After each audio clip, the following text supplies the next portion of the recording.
What's up, guys? Hope everybody had a good Monday. This is there was a lot of comments on my last video that I made on Friday about getting off Suboxone and is addiction a choice. There was some long comments, so I figured I would chime in with my 2 cents. Angel Luis, if I offended you and anybody else, I apologize, with making fun of you. Some people, they're not, they don't have a lighthearted sense of humor. My father, he's from Iran and my mom's white, so growing up there was always a one-sided joke happening somewhere. So I mean, that's just my sense of humor. So I apologize. Anyways, down to why I want to make this video. There was somebody that commented again, and it doesn't get to me, but when people say that you're being stop being so arrogant. That's what his comment was. You need to stop being so arrogant. It's not me being arrogant. This is all what I've been through, people. Like, just straight up, I'm not sitting here fucking making this up. I was on Suboxone for 5 years, and on my second year, I discovered the taper. Because my doctor wasn't going to do it for me, so I did it myself. And throughout the process, I changed. I went and started seeing a psychiatrist, and I'll bring that up here in a few minutes. But all I'm trying to say when it comes to Suboxone and pills and just you name it, the taper works. I'm not being cocky and arrogant, acting like I know everything. Like, it's just straight up.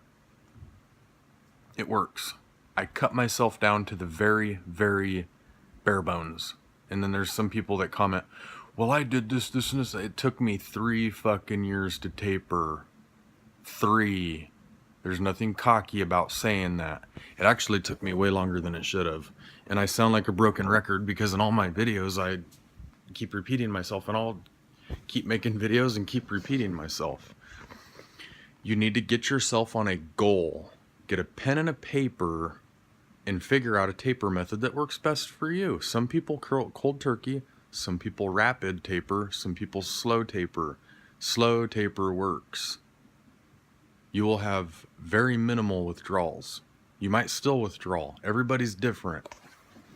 But your withdrawals from tapering of 8 milligram strip for 2 months versus an 8 milligram strip for 4 months, your withdrawal will be a lot less if you just do a slow taper. It's like if you're used to taking a Suboxone at 8 o'clock in the morning, if you wait till noon or 2 o'clock in the afternoon to start taking it, your body, for the first few days, you might feel a little weird, but after a while, you're like, oh, hey, it's 11 o'clock in the morning and I'm not feeling like I have a cold anymore. So what you start doing is you start cutting back. That's all I'm saying. There's nothing arrogant, nothing cocky about it. I see too much videos where people are just honestly making it sound out to be way worse than it is. I'm not telling you to cold turkey. Taper. It's not hard. It's not hard cutting off a little tiny sliver of your Suboxone film every few months. It's not hard. It really isn't hard. At first it might be hard, but once you start, you start getting into the rhythm of it, you're like, holy shit, this works. I can do it. It's not hard. There was also a lot of people that commented on my last video, and I appreciate it, about addiction being a disease.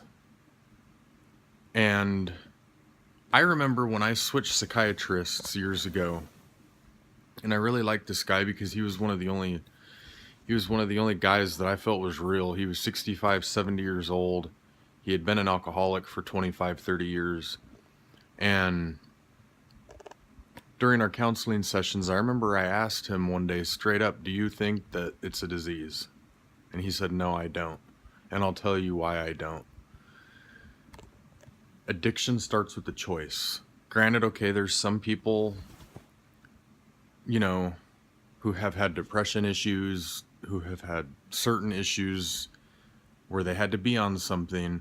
But at the end of the day, heroin, crack, cocaine, pill addiction, snorting 5 fucking oxys or roxys a day, that is not a disease, okay?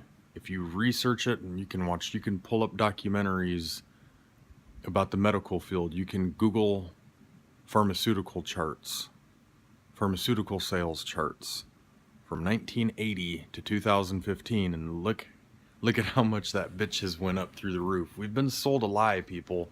I'm not being arrogant, not being cocky. We've been sold a lie, you know? Oh, you need this, and you need that, and you need this to get off of this, and you need that to get off of that. I mean, the pharmaceutical industry is almost $1 trillion industry a year, making a fortune off of your pill popping ass. And I don't mean to say that to sound cocky, but it's true. If you really look at it, it's true. I'm not making this up. It's true. You know, they figured out a way to make people think they needed something. Boom. Look how much it's exploded in even the last 20 years. I mean, addiction has always been around, but why do you think it's been around why do you think it's more prevalent, way more prevalent now, and on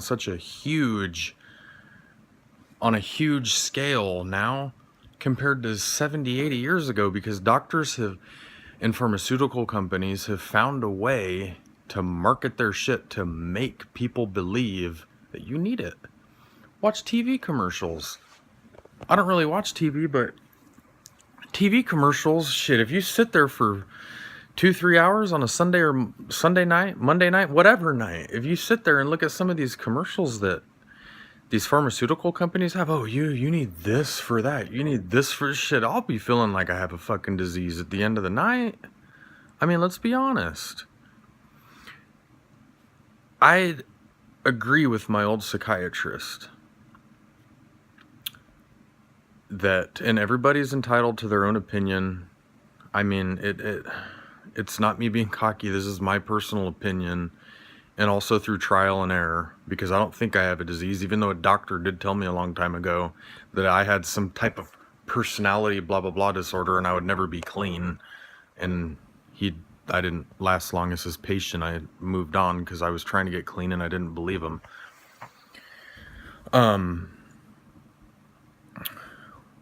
At the end of the day, I really believe in my heart that addiction is not a disease. It's a choice. You chose to smoke the crack. You chose to do the heroin. It made you feel good. Gave you a feeling you never had before. You ran with it. You got hooked on it. I mean, it's not a disease. Again, people don't wake up tomorrow morning wishing they had cancer. People don't wake up tomorrow people don't wake up tomorrow wanting diabetes or lupus. I mean, we've been sold a lie by these companies to market their drugs to get us hooked. And the content and the information is out there. Most people, they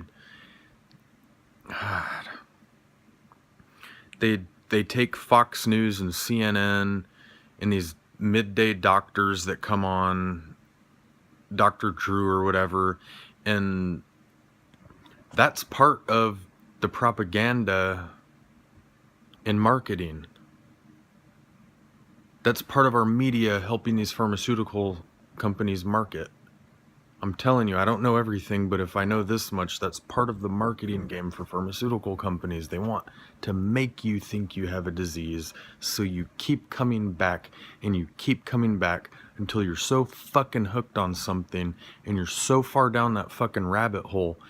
Eventually, there is no turning back. I'm just being real, people. I might not know much, and you guys can comment and scream and cuss me out, call me arrogant and stupid. I call it for how it is. We're being fed a fucking lie. I've said it in every video I've made thus far, and I'll keep saying it again. It is personal responsibility. If I can do it, I've known several other people that can do it. You can do it too. I have faith in you. You'll pull through. Everything is going to be all right. Until next time, peace and good night.